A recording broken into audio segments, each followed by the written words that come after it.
Hello there, welcome to my channel and welcome to the first e-ink art buying guide of 2025. E-ink art actually is a completely new commercial class. It didn't even exist until roughly around the midpoint of this year, but it's a very exciting area. I've reviewed a number of devices that I feel all quite favorable about. And it's a lot more entrants are coming into the marketplace. So it's a really interesting area and it makes a great gift option this holiday season for yourself or for others. So we're going to talk about that here in this video. We'll talk about Spectra 6, which is the technology behind this market class. We'll also talk about the players currently who have released e-ink frames or are about to release e-ink frames.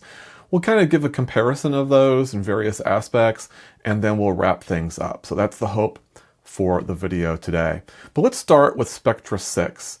Many people know e-ink as it relates to black and white e-readers, for example, from Kindle. And maybe you've seen color in e-ink with, for example, Kaleido 3, which represents about 4,000 potential colors. Spectra 6 is different in that it has different microcapsules of varying colors, as you can see on the screen, and they combine to form a much wider gamut of potential colors. I've seen different releases saying anywhere between 40 and 60,000 colors, but you get a much more richer and vibrant experience than you get with, say, Kaleido 3. Now, it still isn't at the level, of course, of our phones, of our TVs, etc., but still for e-ink, it's pretty much a significant leap in terms of the technology, and it's very amenable to art. Art pieces look great using this technology, and that's kind of what's given birth to this new commercial segment. But let's talk a little bit about Spectra 6, the good and the bad. And we'll start off with the fact, as I mentioned, that art pieces can look great when you produce art on these devices. The best analogy I can come up with is kind of a really high quality print. But even that's not quite accurate. It really is kind of its own technology. It has its own look and feel to it. And it's very amenable for putting up classic works or even modern works of art. You can change images on demand on these devices, which is great. It only takes about 20 to 30 seconds to change an image. So that's one of the nice things about these. So if you have something hanging on a wall and you're tired of that image, you can go ahead and switch it. And in some cases, you can even schedule those images to change as well. Really long battery life on these devices, very much variable depending on how often you're changing the images and what have you. So you see estimates that range from as short as 6 months to even a couple of years. But long battery life regardless of how you count it. And there's no cables. So unlike a lot of those kind of LCD type of photo frames that maybe you've seen, these are things that you can hang anywhere without an ugly cable running down. You just charge it and you disconnect the cable and hang it just like you would a normal painting or print. It doesn't look electronic. When you're looking at it, just observing it on the wall, it just looks like a piece of art. I have one of these devices hanging in my office at work, and it's a conversation piece, so I bring people in and say, what do you think about that? And no one ever guesses this is an electronic device. So it's really cool in terms of what they've done with the technology. There's no backlighting. So, you have to have your room light basically as your illumination, as it would always be with art. And so when you turn the lights off, for example, and you're in a darkened room, you're not going to get a glow off of these devices. It's different than LCDs, and it's not nearly, I would argue, as harsh in the environment that you get when you have that glow from a screen. Won't degrade in sunlight. Actually, e-ink does really well in sunlight, and unlike a print, which might get damaged over time with sun exposure, these devices will not suffer from that. So those are all the real major pros of the Spectra 6 technology, but there are some cons. First off, the screens can be a little bit reflective, so you do have to take some care in where you hang it so that you don't lose the image because of the reflectivity. It's not nearly as bad as, say, a glass panel over a print, which, where you can really see almost like a quasi mirror, if you will. It's not like that, but you can definitely obscure the view of your e-ink device with some of the reflections.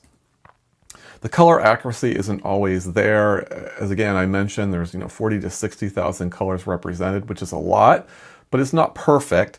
And if you're particularly sensitive to putting up some sort of piece of art or print where you are very aware of what the colors should be, then you might become more aware of that limitation using these devices.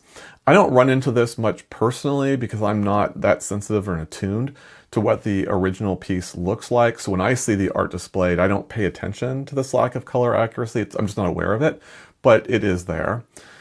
The screens can look a little bit darker and some of the colors are muted. So I mentioned relative to Kaleido 3, it's much more vibrant, but generally speaking, you wouldn't necessarily call it vibrant on its own, and that's something to be aware of. And in darker images, sometimes some of those details can wash out because of that.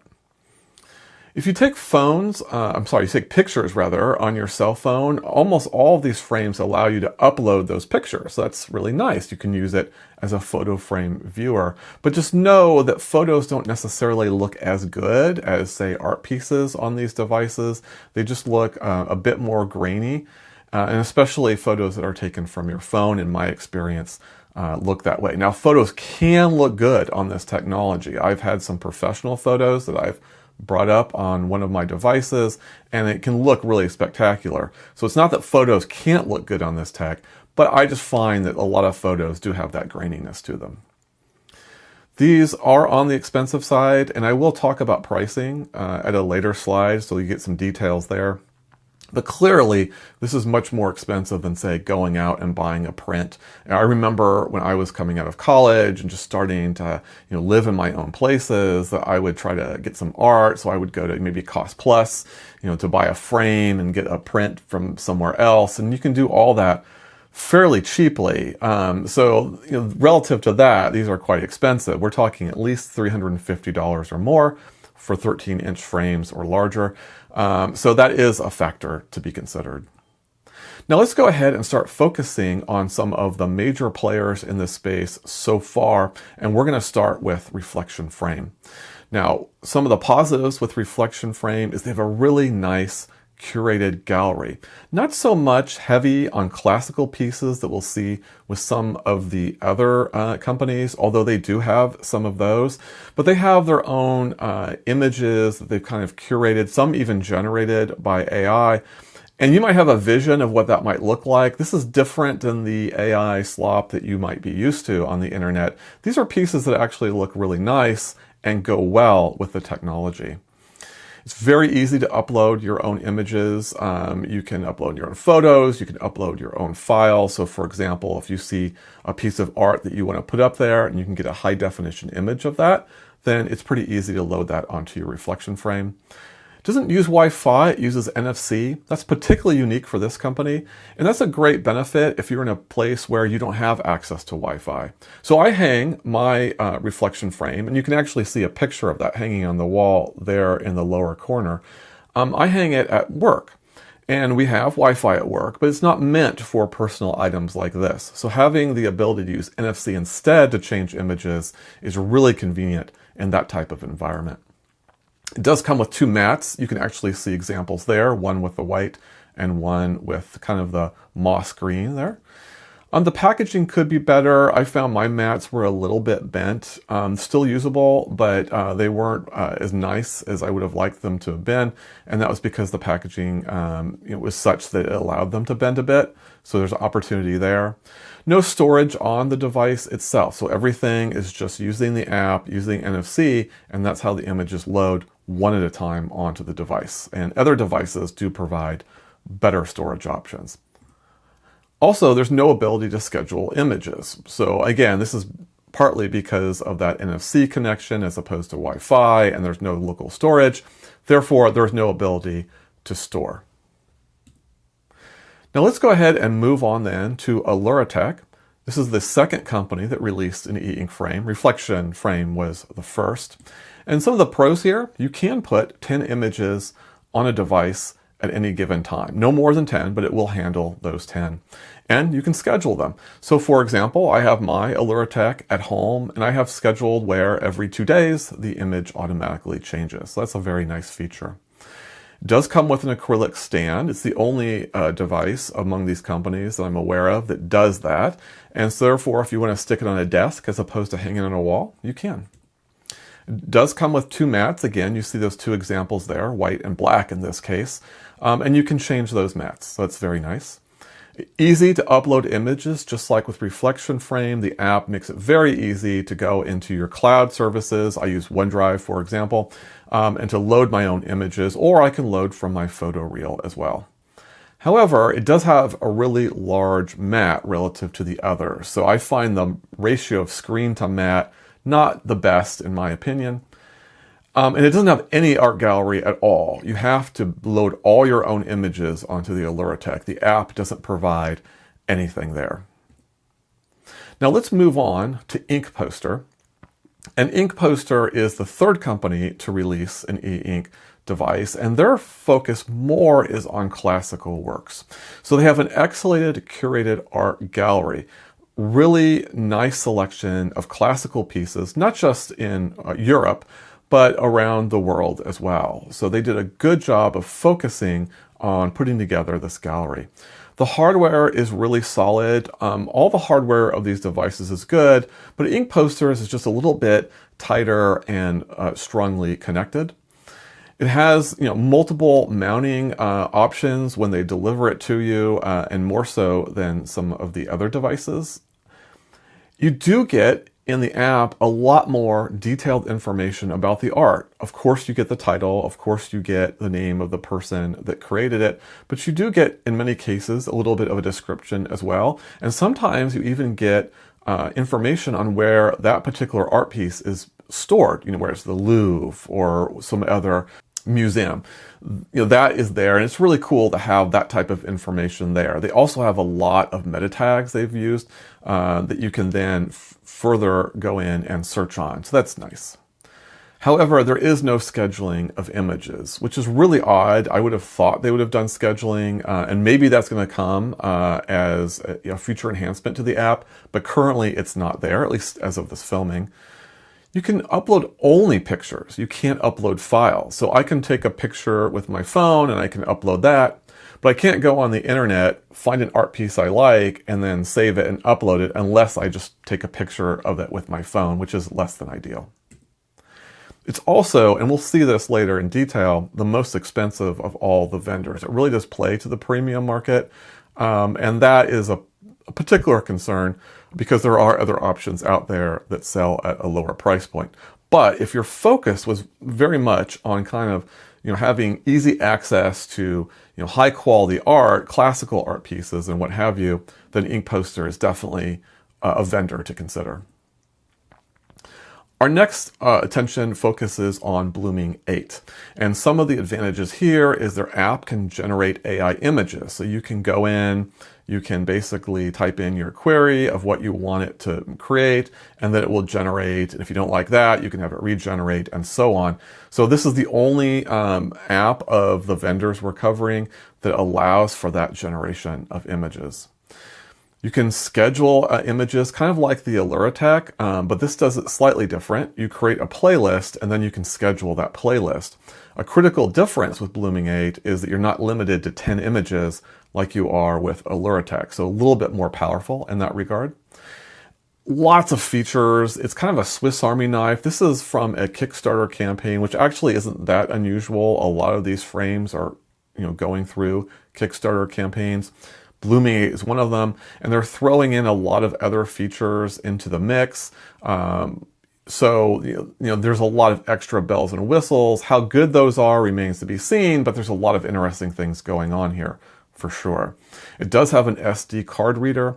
This is particularly useful for people who are concerned that maybe their devices will not be able to update in the future if the company goes under. Having an SD card means that you get local control over what goes onto the device. You don't necessarily need the app to use the device. So this is a nice feature that kind of ensures a certain level of longevity should the worst case scenario happen with these companies. Very easy to upload your own images. Much like the reflection frame, you can go into your photo roll, you can go into your files and load those accordingly. It does work with IKEA frames, so if you don't like the frame it comes with, you can change it. The art gallery is okay with Blooming 8, although it is getting better, I should point that out. And one of the nice things that isn't mentioned in the pros is they do have probably one of the better search functionalities as it relates to art. Although one of my arguments overall for all these companies is they kind of need a better way of browsing art and a stronger search functionality, but Blooming 8 is one of the better ones out there. Nevertheless, their gallery isn't nearly as developed as InkPoster's and isn't quite as well curated, in my opinion anyway, as Reflection Frame. So a little bit of a weakness there, but they do have a lot of good pieces there, and it seems to be getting better. Now, I haven't actually reviewed the Blooming 8 device, so I want to be clear about that. Most of my pros and cons comes from, obviously, from their Kickstarter campaign, but also I have experience with their app. So you can actually download the app now and play with it. And that's how I know some of these positives are there. But the actual device itself, I haven't yet got my hands on. Another company that is coming, they have their own Kickstarter campaign and they expect to release next year, is Fraimic. So here are some positives, at least from what they are telling us in their marketing materials. You can actually use voice input to generate images. So I don't remember the exact mechanics, but I think you touch like a corner of the panel and then you can verbally give it its query and it will generate an image based on that. So that's kind of interesting. Remember with the Blooming 8, you could do AI generated images, but you did that via the app. Here you actually do it interacting with the frame itself. The internet is not required for this device, which is kind of interesting. And what that means exactly, I'm not sure, but presumably the device can still be used even if there's no internet connection. You can fit other frames, much like with the Blooming 8. That would also include IKEA. As we said, voice input generated images. I don't know why I repeated that twice. However, the downer here is it won't be available until 2026. And for that reason, I haven't yet reviewed this device. So this is just something right on the horizon. Now let's talk about what are some of the different features, particularly of the four e-ink companies that I've either reviewed or actually know fairly well. And that's Reflection Frame, Aluratek, InkPoster, and Blooming 8. And you can see this is comparing the 13-inch models, which is the most common size among these four companies. There's the difference in prices. You see Aluratek and Reflection Frame more on the least expensive side, Blooming 8 in the middle, and InkPoster being the most expensive. We talked a little bit about the galleries as we went through the plus and minuses of each one, so I won't elaborate too much there. Most of these devices utilize Wi-Fi. The Reflection Frame is the only one that utilizes NFC. Most have pretty similar ability to upload pictures or files, except for InkPoster, which does not. So that's something to keep in mind there. In terms of seeing art info in the app, you've got great info in InkPoster. Not as good, but you still get some good info with Blooming 8. You still get the name of the piece, you get the name of the artist, and you actually get a little bit of detail as well. So they do a fairly good job. No information on Reflection Frame, and Aluratek doesn't have a gallery, so there's no information there. The hardware is generally good. I think InkPoster gets a little bit of an edge there, and of course, I haven't seen Blooming 8, so I can't speak to that. You've got, with Aluratek and Reflection Frame, you can choose from one of two mattes.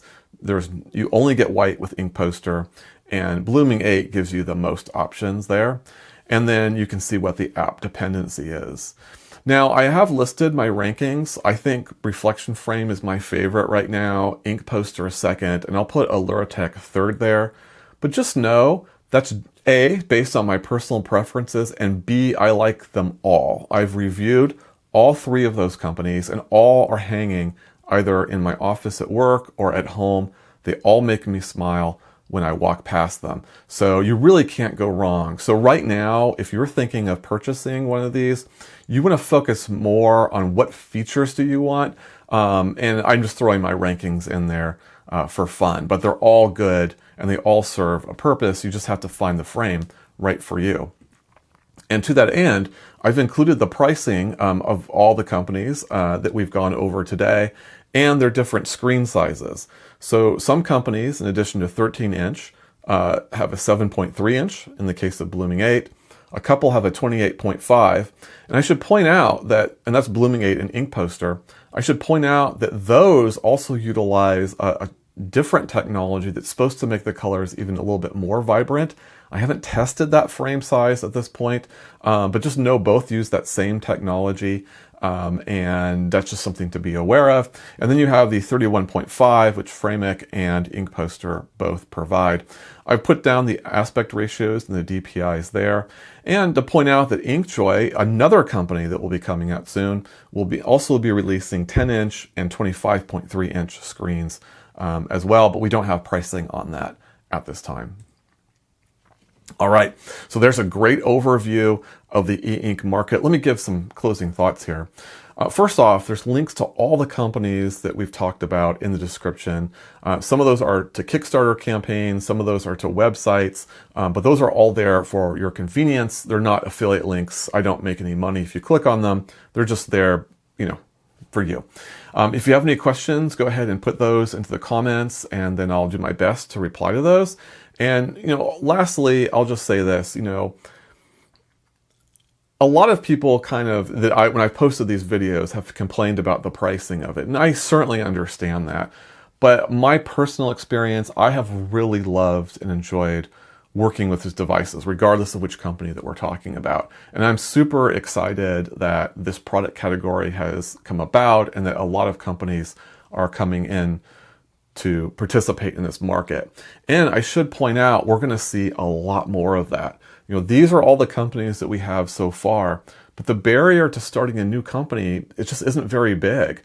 The screens themselves all come from the same corporation. So all you have to do, basically, if you want to start a company, is you buy some screens, you have to do a little bit of work on the hardware, and then you have to create an app.